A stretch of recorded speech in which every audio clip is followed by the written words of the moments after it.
This program was recorded with a live audience. Please forgive the occasional sound fluctuations.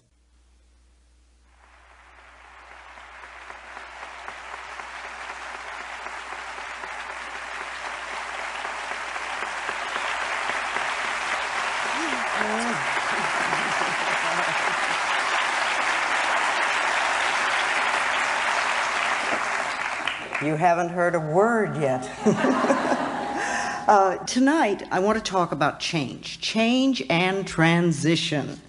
And of course, change, that's what we want everybody else to do, isn't it? You know, we don't want to do it, but we want everybody else to change so that our life will be different. And yet, of course, you know, any changes that we're going to do at all have to come from within ourselves. They absolutely must. And change to me means that you change from a feeling of separation and isolation and loneliness and anger and fear and pain and into a state of peacefulness.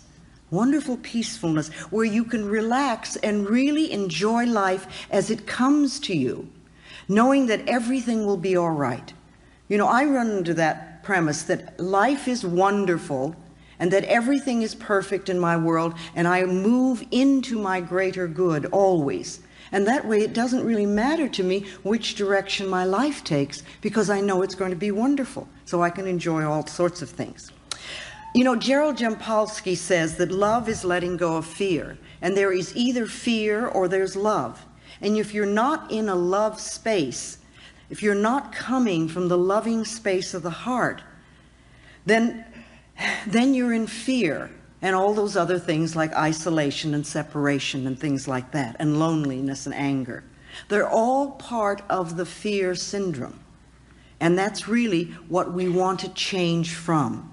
We want to move from fear into love, and to make that as more or less a permanent state for us. You know, even the planet itself these days is very much in this period of change and transition. We see it all around us. We're going from an old order into a new order.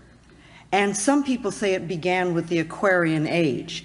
And at least the astrologers like to describe it that way. But you know, to me, astrology and numerology and palmistries and all those other various methodologies are just ways of describing life. They explain life in a slightly different way. And people use different language to do this.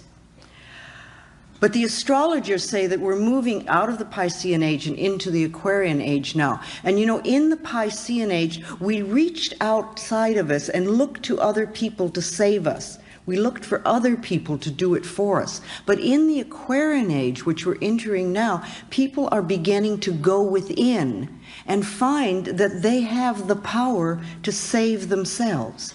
And this is a wonderful, liberating thing for us. Now, some people get very frightened because it seems to be responsibility. But actually, we're discovering our ability to respond to life, not in a victim way, but in a way that gives us power. In a way that gives us power. We're finding that we're getting a connection to what the AA people call the higher power, and what I call our higher self, so that we can contribute to saving ourselves. And it's a wonderful feeling when you don't really have to be dependent on an outside person, but to know that you have within you tremendous abilities to make positive changes in your life. You see, if we're victims, then we feel isolated, we feel in pain and fear, and we're always looking for someone else to do it for us. But now we're taking, as I said, responsibility for our own lives, and we're beginning to understand how we can contribute to the experiences that we have and how we can change those experiences if we don't really care for them. And of course, you know, from the moment you decide to make a change until you get your demonstration, as we call it, or when you get what you want, we have this transitional period. And that's when we're moving between the old order and the new order. It's a time of releasing old beliefs and old habits, and of learning and practicing and then living the things that we're working on, the new beliefs or the new feelings or the new methods or the new behaviors. And while you're getting those in place so that they are a natural part of your life, you're going to have a lot of vacillating in that period between the old and the new. And you go back and forth between what was and what you would like to be or what you would like to have. And if you decide that you're going to release an old belief and that you're going to create a new one, during that transitional period, you're going to go back and forth. And this is a time when we often get very angry at ourselves because it's like, well, I know all about the new, why aren't I doing it? I must not be good enough, or I must be a bad person. But that's silly, because anything that we're learning takes time. And you go back and forth until you're really strong in the new belief, until you've gone to the complete shift. You know, you may begin to do an affirmation for something, and you're doing well, and then something happens, and you say, oh, I can't do that, and you go back to your old worry habit again. Well, that's just a period of vacillating. It doesn't mean that you haven't learned anything, and it doesn't mean that you're back where you started. It's just part of that back and forth thing. You're not settled in your new habit yet. And that takes a little time and a little practice and a little patience. And you want to be patient with yourself. Be patient with yourself. You know, you want to build yourself up instead of beating yourself up. There's a tremendously different image if you just think of it. Do your thoughts build you up, or do they beat you up? When you beat yourself up, you know, that's not being very loving to yourself. Sometimes we don't need to make outward changes so much as to go within and just sort of take what we already do and alter it just a little bit. Somebody was saying to me tonight that they were thinking about a new apartment and they were worrying that there wouldn't be enough money. And I said, well, why don't you start affirming there will be lots of money? And you know, it's just like a tiny little thing, and you almost change 2 words. But it's a small way of changing the way you look at a particular situation. Somebody was asking me, saying that they were in a lot of pain. And, you know, they kept using the word pain so much. And they said, is there another word that I could use? And I thought of the time that I smashed my finger with a window. And I realized that if I really gave into it, I was going to go through a very difficult period. So the minute it happened, I started to do some mental work right away. But then I remembered I was referring to my finger as having a lot of sensation. And it did. It had a lot of sensation. And you know, by insisting upon viewing it in that particular way, to me, I think helped it heal much quicker and helped me handle what could have been an incredibly painful thing. Because I knew that if I could alter my mind, it would be better.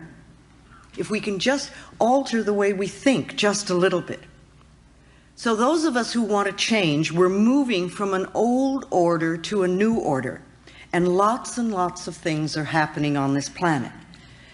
I don't think things on the planet are so very different than they used to be, but we seem to be more aware of things. I see things in the paper all the time, and I think, oh my goodness, are we really doing that? And then as I continue to read, it seems like we've been doing it for a long time, but it's coming to the surface. We seem to see more negativity. But you know, if you want to clean your own mental house, if you decide to work on yourself and you're going to go inside, you have to look and see what is there. You have to look and see what your beliefs are so you know what to change.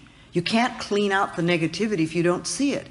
If you're going to clean your own house, it's the same thing. You have to look around and see where the dirt is. You have to pick things up and dust them and look around and polish them or throw them out or replace them. But you have to see what's there. And if we're going to make a big transitional phase on this planet, and really help to heal this planet, we're going to have to look and see what's occurring here. We're going to have to see what's happening and to uncover the negativity. And the things that have been hidden for a long time are going to come to the surface. And I think that part of this transitional phase that we're going through, I think part of the catalyst for this is this crisis called AIDS. You know, I really want to help create a world where it's safe for us to love each other. That's all. Just to love each other. A world where we can be loved and accepted exactly as we are. That's what you wanted when you were a little child. When you were little, you wanted to be loved just as you were, even if you were too skinny or too heavy, or if you weren't smart enough, or you weren't like the person across the street, or maybe you were scared, but you still wanted to be loved. And it's the same thing we're all looking for now, only we're not going to get this love and acceptance from other people unless we can give it to ourselves. When we feel good enough to be loved, then others will love and accept us too. It's really that simple. I think that we come to this planet to learn and to practice unconditional love. And it's not always an easy thing to do, but I think that's what we've come here for. To have unconditional love, first of all, for ourselves, no matter what they said or what they did to us in the past. And also to give that same unconditional love to other people, to just allow them to be who they are, and to get rid of this them and us, because it's not them and us, it's all us. And we need to know that. And if we're going to heal this planet, we have to know it's all us. And there are no groups that are expendable, and there are no groups that are less than. There may be many people who are in so much pain that they're being harmful to other people. But you know, if we can understand that acts of violence come from a person who was a traumatized child. Now, this is not to condone people who do violent things, but to understand that if we want to change them, if you want people to become loving and peaceful, then you have to teach them to come from a loving space of the heart. And you're not going to teach them that if you don't know how to do it yourself. You don't create wars and kill people. You don't beat people. You don't throw people into prisons or torture them or do things like that. You teach them to forgive and to love themselves, so they'll never do those violent things again. Because you realize that people who love themselves cannot hurt themselves, and they cannot hurt another person.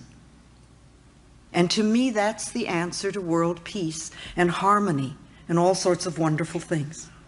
So to help as many people as possible learn to love who they are, it's very simple. That's my work in this world, is to help people love themselves. To love ourselves so that we can get to this new order of what I see as unconditional love and peace and plenty for everyone. And I know that it's possible if we can just get the nonsense out of the way. I believe that when we leave the planet, the only thing we take with us is our capacity to love. We take our capacity to love with us, and that's all. We don't take our relationships, we don't take our automobiles or our bank accounts or our jobs. We take our capacity to love. And we have many, many opportunities to open our hearts on a much deeper level than we have. To me, love is the answer. I really believe that love is the answer. It's powerful, it helps us, it helps other people.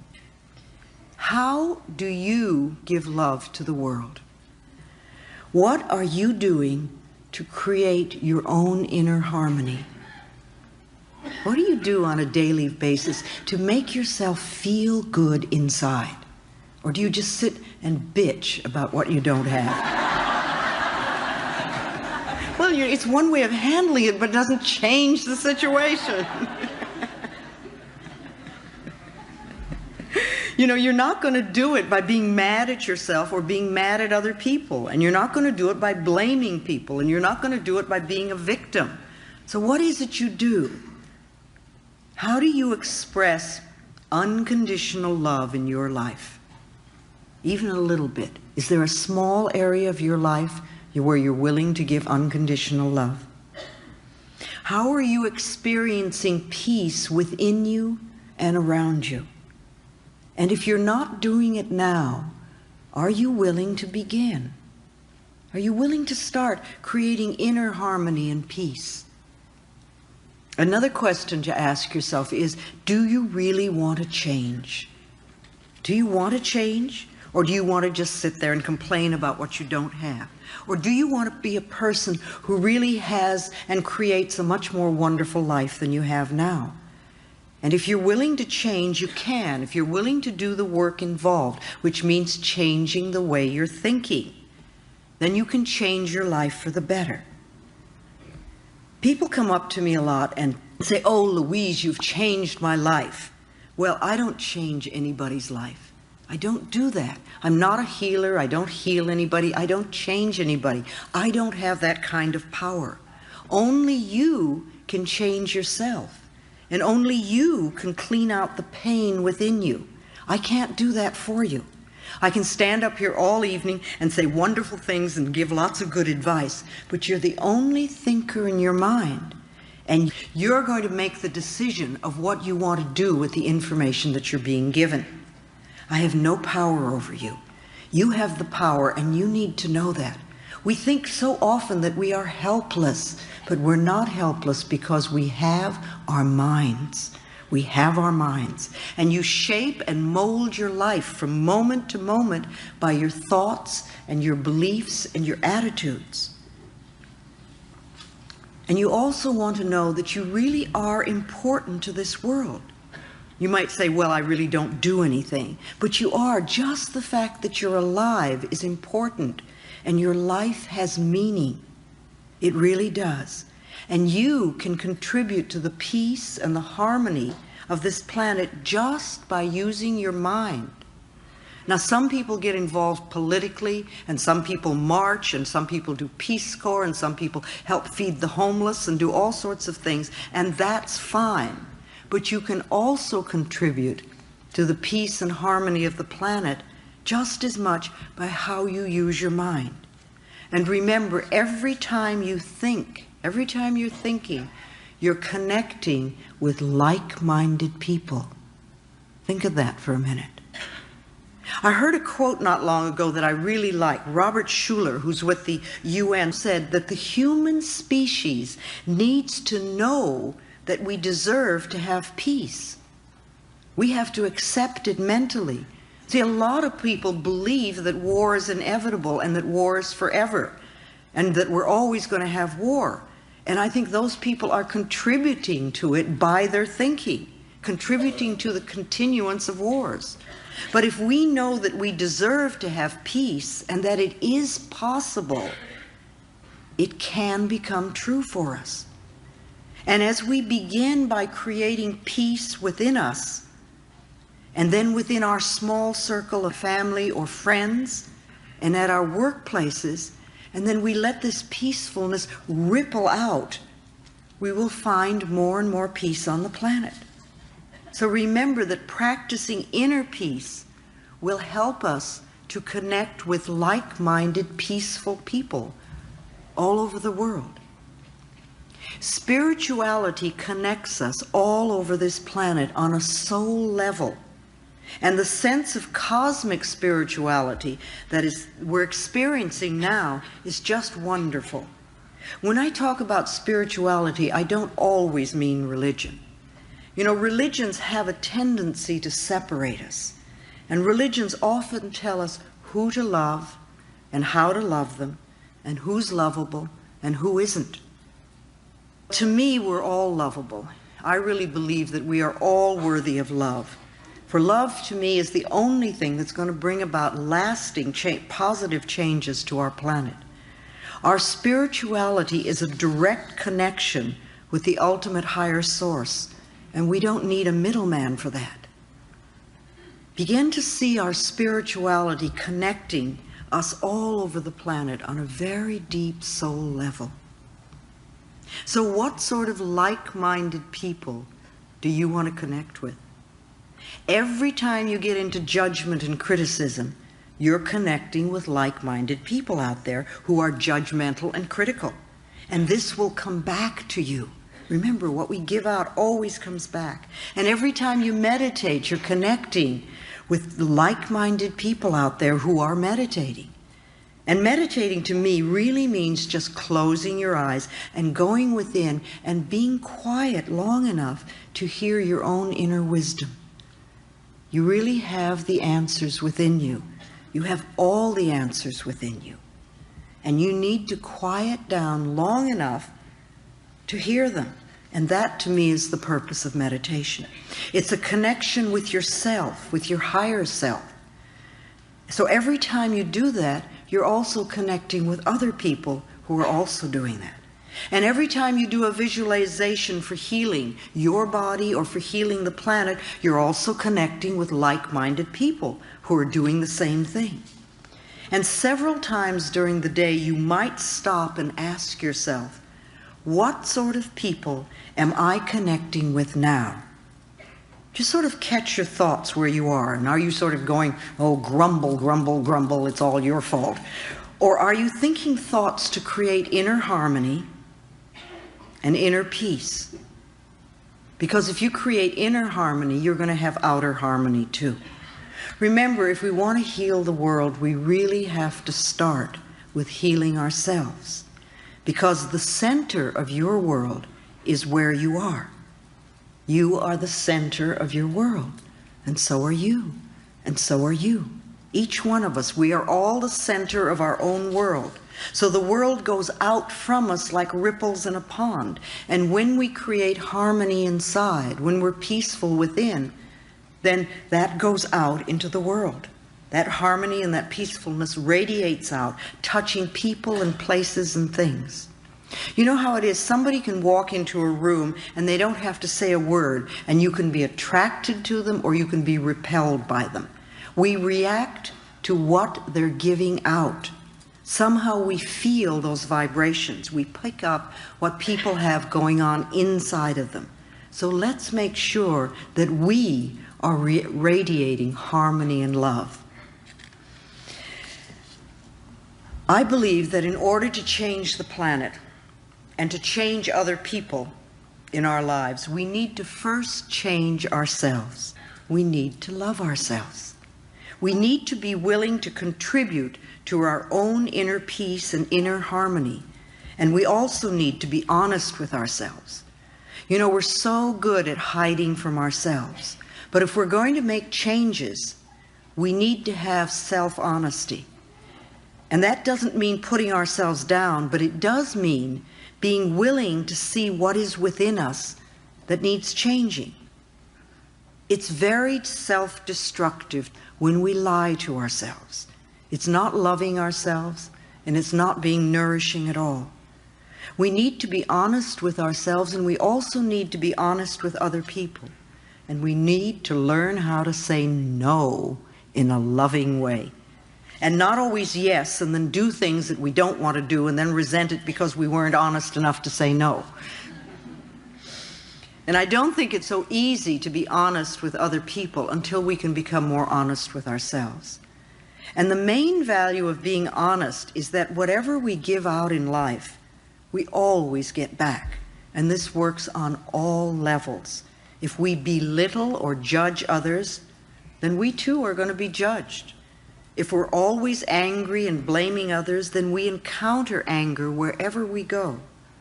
If we steal someone's time, or if we take away someone's self-respect, or if we refuse to acknowledge someone else's good work, we can expect these dishonest actions to boomerang back to us as negative experiences.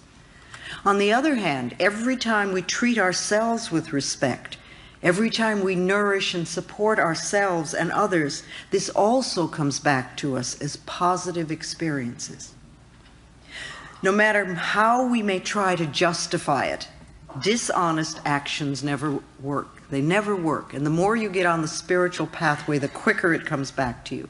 When we take something that doesn't belong to us, whether it's a paper clip at the office to major shoplifting or robbery, we are in effect telling the universe that we don't feel worthy of earning our own, and that we're not good enough, that we believe that there isn't enough to go around, that we want to be stolen from. Or we may believe that we must be sneaky and grab to get our good. You know, if we believe that it's a dog-eat-dog world, then we're going to get eaten, because that's the way it works. These beliefs prevent us from experiencing abundance because they put walls up around us, and you don't get to experience the joy and the peace and love in your life. If we take from life, life will take from us. It's that simple. And these negative attitudes, they're not the truth of your being.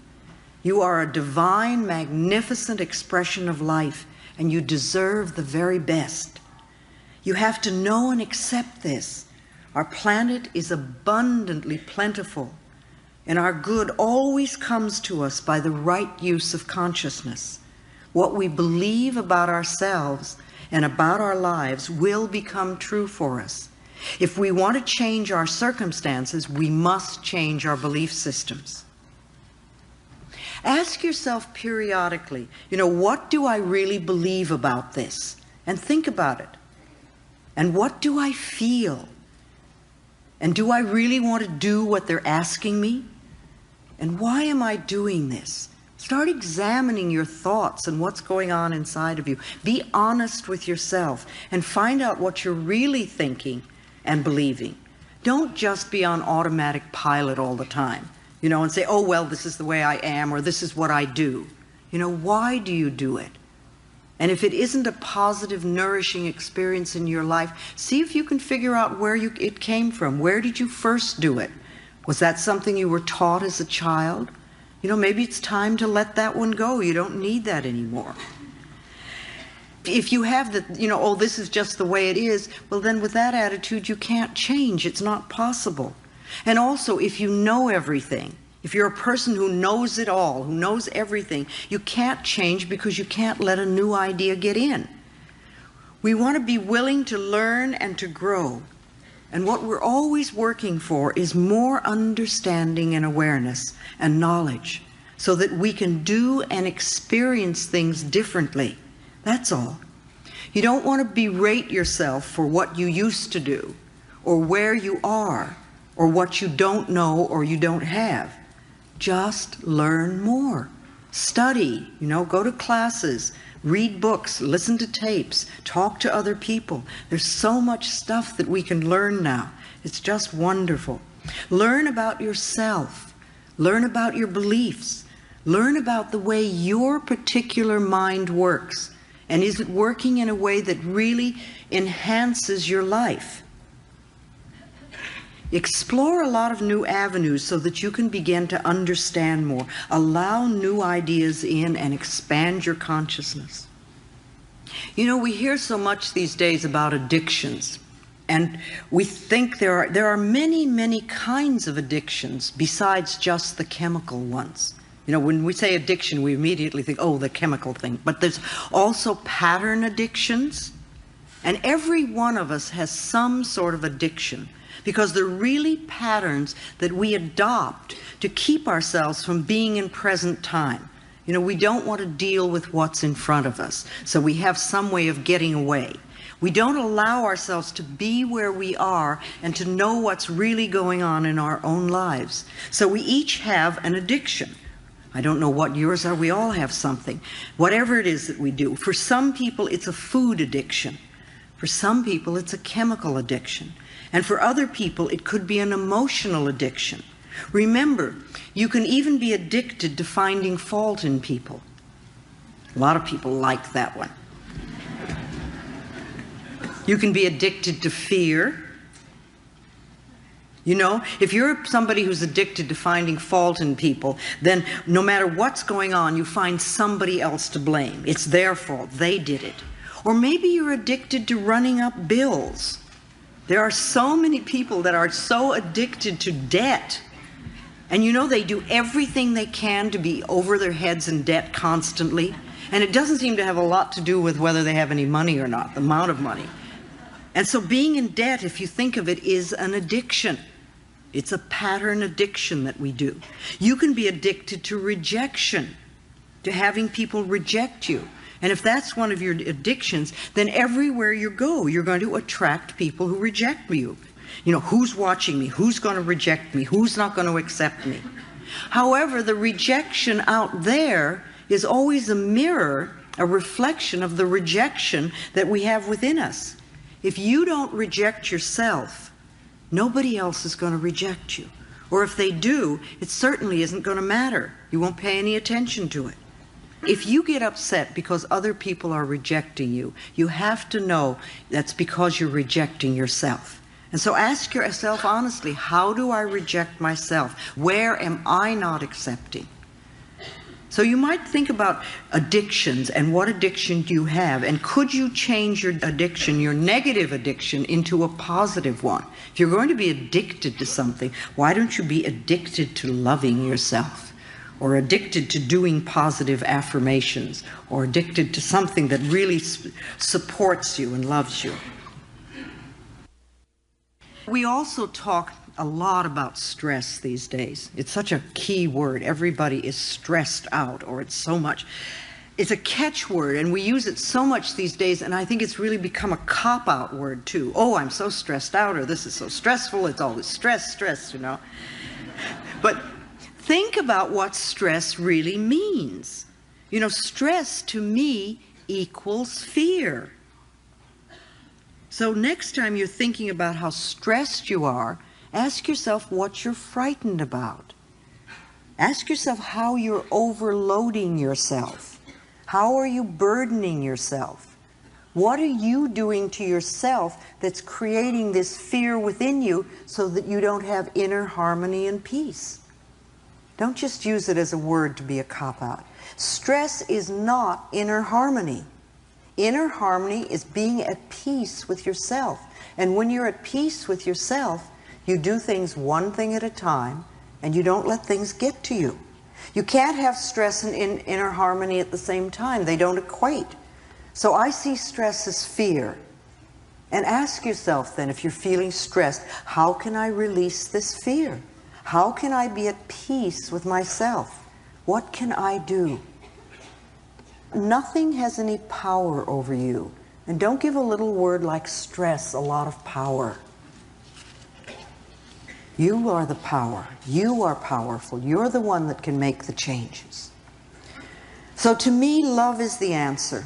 And if we're going to make changes, it has to come from a loving space of the heart, so that the changes will be permanent. Well, they'll be permanent. And when you love yourself, life is so much easier and much more fun. And people resist loving themselves so much. I know I did at the beginning.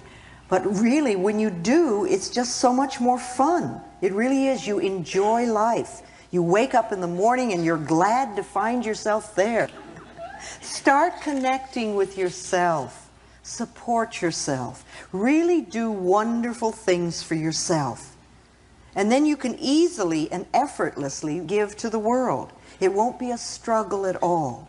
And that light that you're using to go within and find your own love, you'll be able to carry like a beacon for other people who are still in darkness. Remember, every person that learns to love themselves makes it that much easier for other people to do it too. Becoming enlightened is finding your own light and then shining it for other people. And know that you can do it. You're really powerful. And you can make the changes that you want.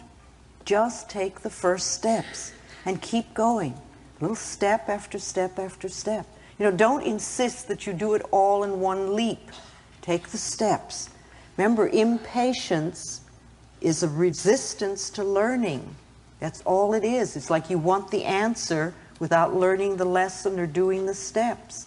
So, you know, ask yourself, what is it I need to do next? And even if you don't know the answer, the very fact that you're asking it, the universe will hear and will present it in front of you. They'll say, this is what you do next. And then maybe you say, oh no, but I don't want to do that. As I said before, I want to create a world where it's safe for people to love each other, where we can all do that. I don't want dependency. I don't want people to be dependent on me. That's not what I'm looking for at all. I don't want to be a guru or a healer. I'm just a simple lady with a simple message of love yourself and get your act together. I want you all to be healthy and prosperous and loving and peaceful and filled with joy, because that's going to make a better world for me to live in. All right, let's do questions. I see there's a mic here and a mic there and there and there. So, yes. What I was going to ask about is, going through all this process myself, I found how easy it is to be negative. And it's sort of like a natural... an old family pattern. Yeah, well, it probably is. Yeah. But it seems to be very easy and very natural. And I'm wondering what the source of it is. Why is it so pervasive? It seems like it's sort of everywhere. It's the sort of the natural way. It's not everywhere. No, it is not natural, and it is not everywhere, though it's a lot of places. And if you're a person who thinks negatively all the time, you will attract to yourself other people who do it, and you think the whole world is full of it.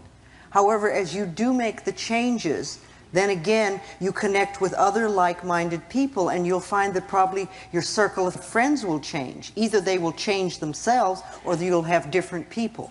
So it sounds like you're also in that transition period of going from one to another, and the old pattern of thinking very negatively just keeps bouncing up. But, you know, if you keep practicing, it'll work. It really will. Okay, thank you. That's my belief anyway. All right, there's a microphone up here, I see. Louise? I'll go. Yes. First, I'd like you to know that there is something new and special in the Boston area. It's a women's healing circle. One of my friends in the circle and I have been discussing is, we know we can use affirmations to change our attitudes. And we believe that our thoughts and our meditations can send love and peace to the world. But can we affirm and affect a specific person's attitude or actions towards us? That's manipulation. You can't do that. If you do, it'll boomerang. No, you can see them in love and light and know that they're at peace with themselves, but you can't manipulate their actions. You don't know what their spiritual lesson is, and you really don't have any right to interfere, like you wouldn't want somebody doing that to you. And you may think that what you're wanting for them is the best for them, but if it really was, maybe they'd have it. We're just talking about sending and receiving love back and forth. Oh, love is fine. Oh, yes. I mean, as long as it isn't a specific thing. No, just love and kindness and peace. You can do that for the whole planet. And peace. Oh, that's a wonderful thing to do. That's what I'm talking about, sending out thoughts and connected with other like-minded people. And that they return it to us. Whether they do or not. All right. Thank you. All right. Okay.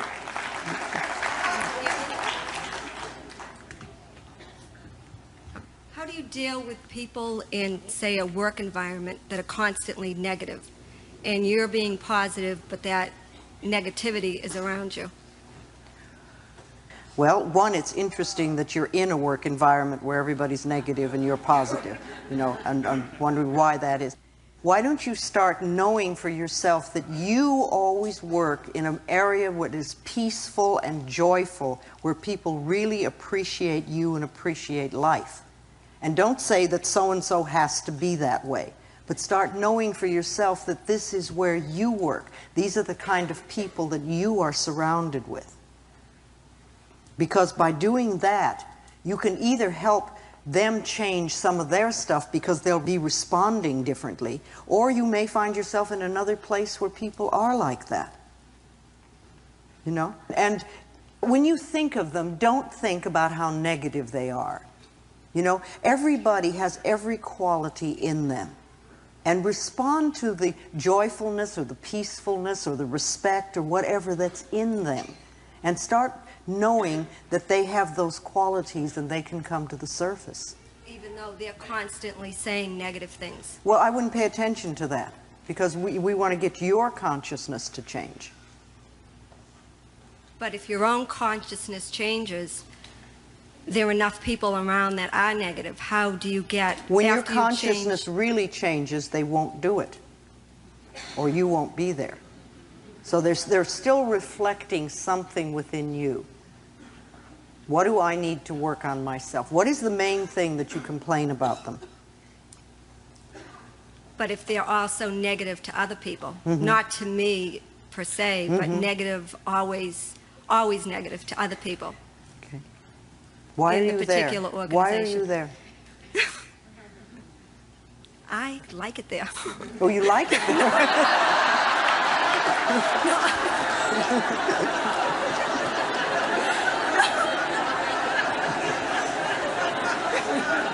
Okay, start affirming that you're always surrounded by wonderful people that see life in the most positive way and that are a joy to work with and be around. Thanks. Okay? All right, it's your consciousness. Yes? Me? Yes, yes, up there. Whoever's up there. I guess I heard a lot of things tonight that really felt incredibly good, but I do have one burning question. Sure. And that's, where does God fit into all this? I hear you talking about the power that I can have, but yet in my recovery program, I'm learning that I am powerless and I have to ask for help. How does the affirmation... When you turn to the power within you, that to me is God. Now, I purposely don't use the word God because I find that it turns off a lot of people.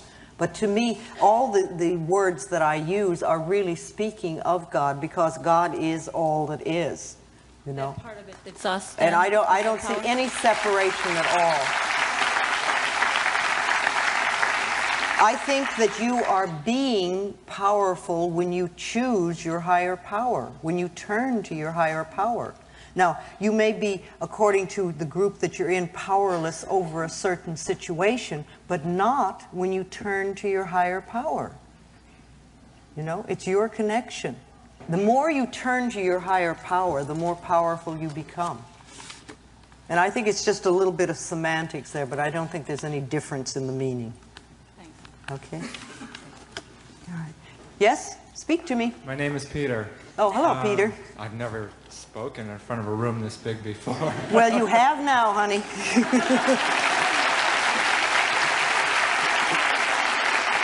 You are doing it. I guess my question is really simple, and it's how. I live in a big city by myself. I don't have that many close friends. And living alone, I guess, what can I do to bring this stuff into myself when I am by myself? Okay, I mean, you know, it's interesting because I can't tell you how many couples will say, oh, if I were only by myself, it would be so easy to do this. It works both ways. If only I had a companion. If only you had a companion. Well, what are you doing to create one? Do you just wish? Yeah. Okay. Well, that's what a lot of people do. What do you believe about yourself? Do you believe you're lovable? I'd like to. Well, what's stopping you? There's someone down here eager. As long as you're there, why don't you state your requirements? You may not get out of this room.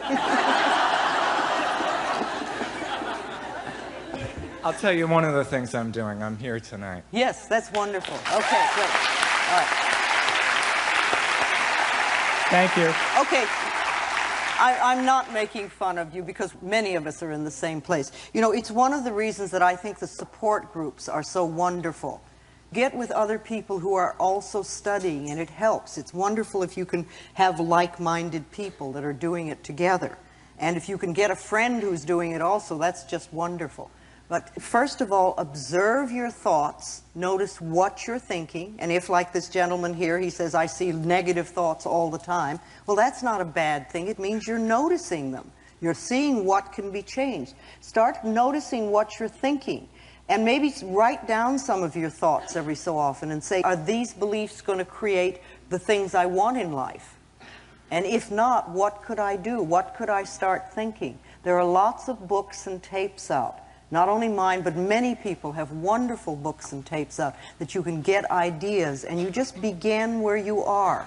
And also you say, I'm willing to change. You know, and the thing I love is this, I'm open and receptive to wonderful, good experiences coming into my life. It's this. You know, you don't say, oh, I'm looking for a new lover. Or I'm open and receptive to, and then state what you want. Start letting the word go out mentally.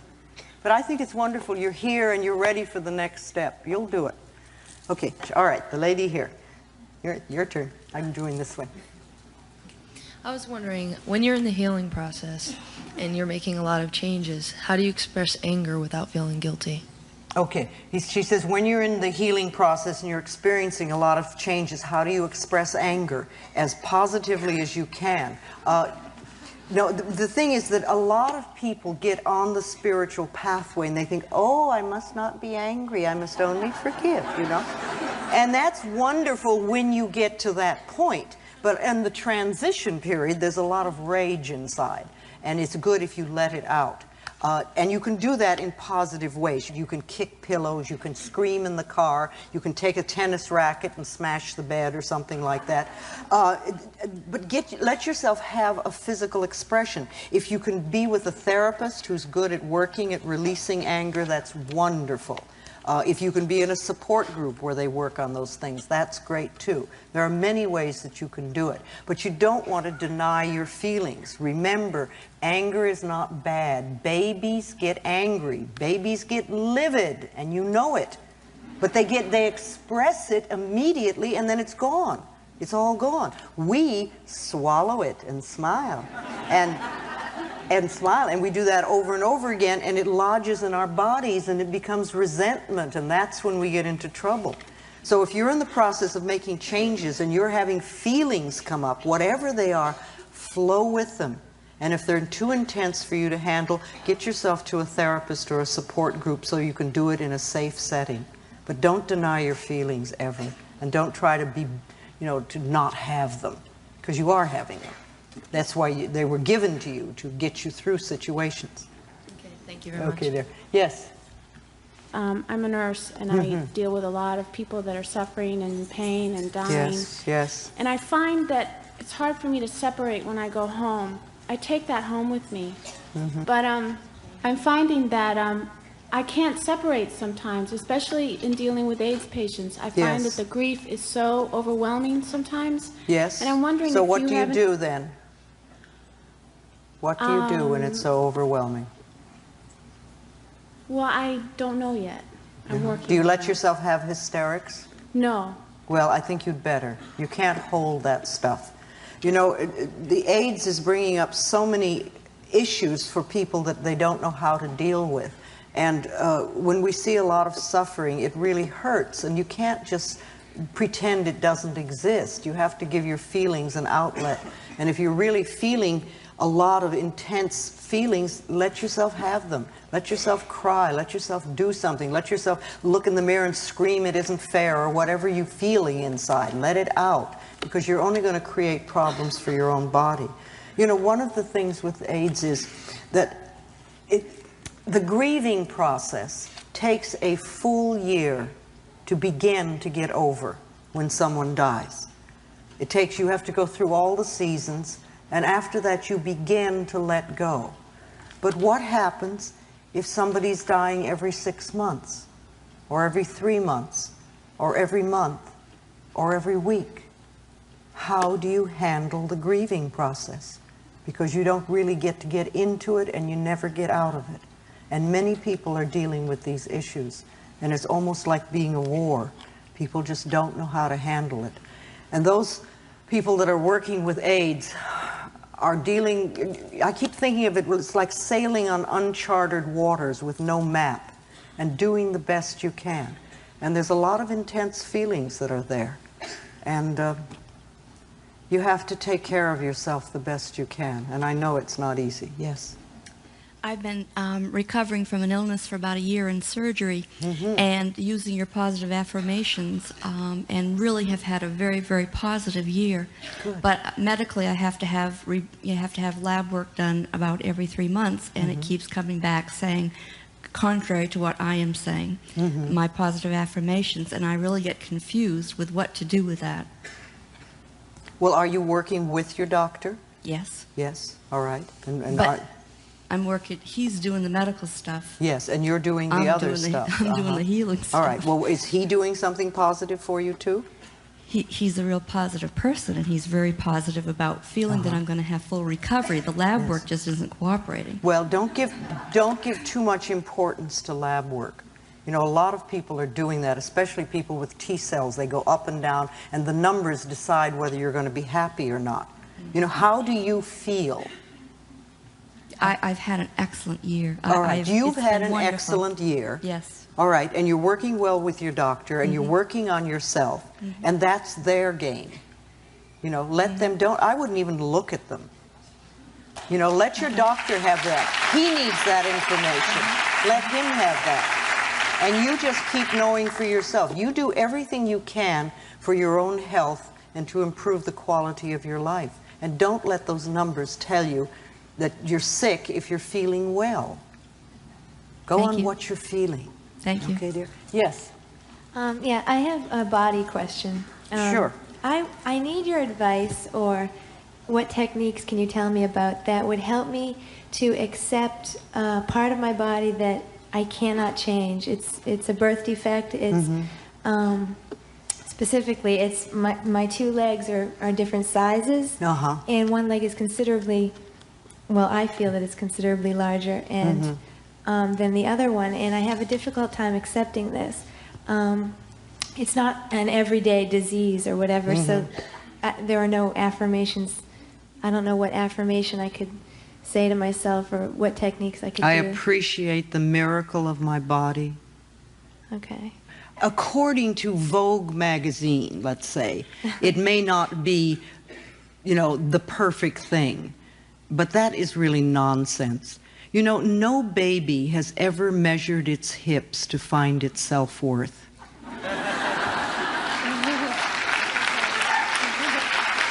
Thank you. And your self-worth has nothing to do with the size of your legs. It really doesn't. Your self-worth has to do with how you feel about yourself. You know, if you weren't picking on your legs, what would you be picking on about yourself?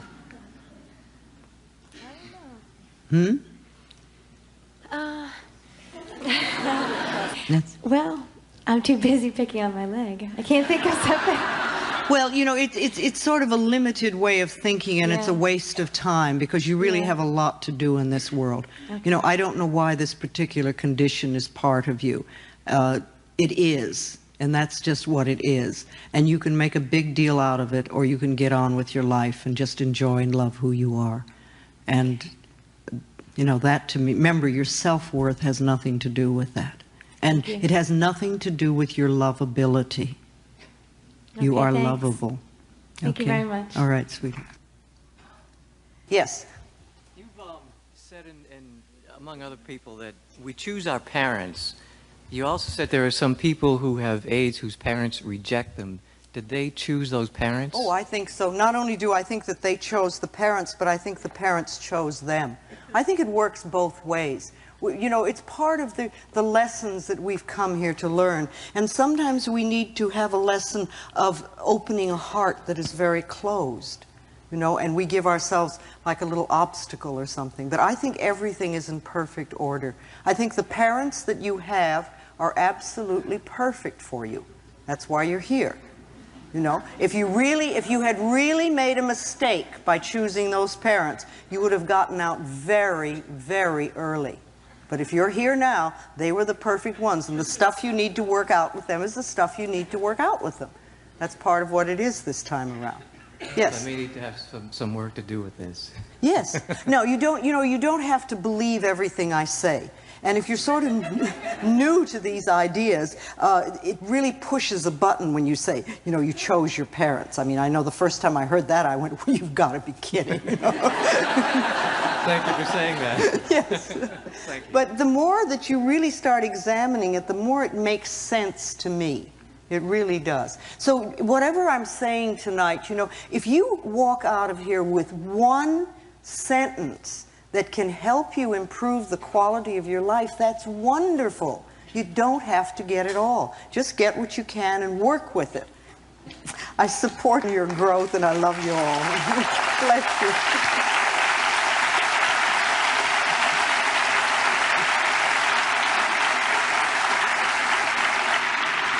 What we'd like to do now is a nice meditation.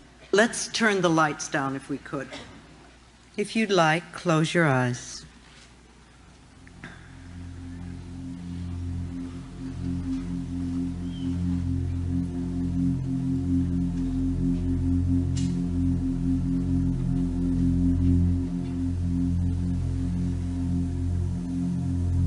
I don't really understand how they can take my voice and make it sound like this, but it's part of the new brainwave technology.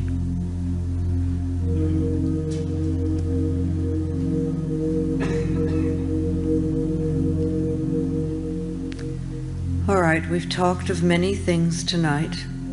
We've stirred the pot, we've pushed a lot of buttons, and a lot of awakenings for many people. And this is wonderful.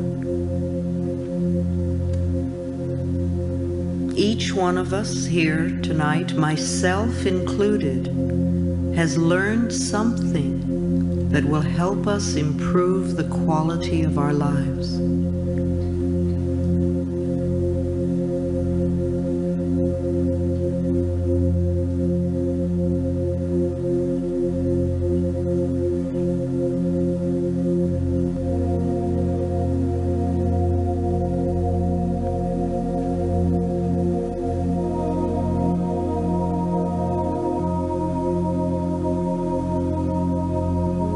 See yourself standing in a very safe space,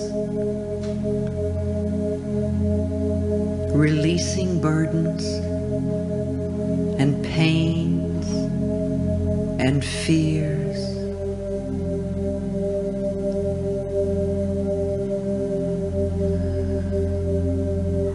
Old negative addictions and patterns. See them falling away from you.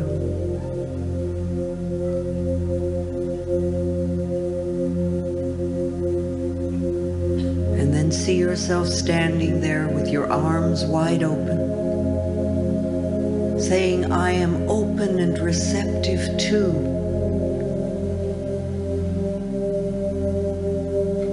And declaring for yourself what it is you want. Not what you don't want, but what you do want.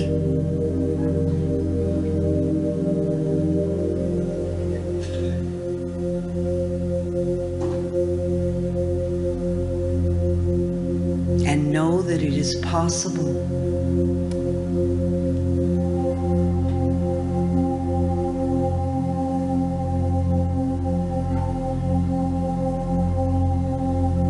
See yourself whole and healthy,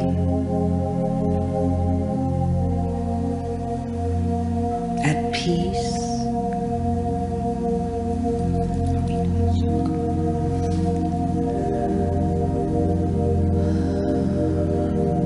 see yourself filled with love,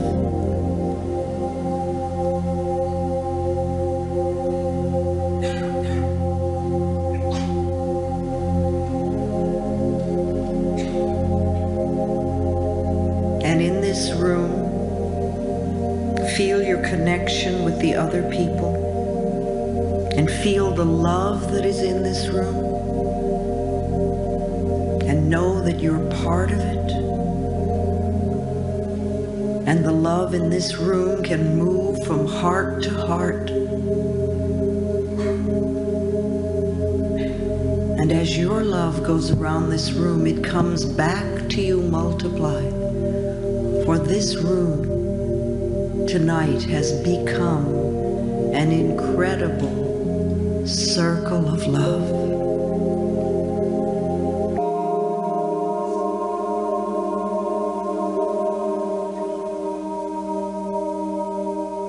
See yourself in the center of the circle, surrounded by love, safe, at peace. and in harmony with all of life.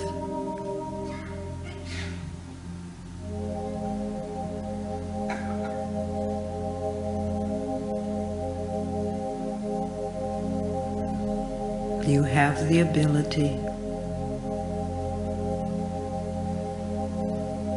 to love your life and to love yourself. And so it is.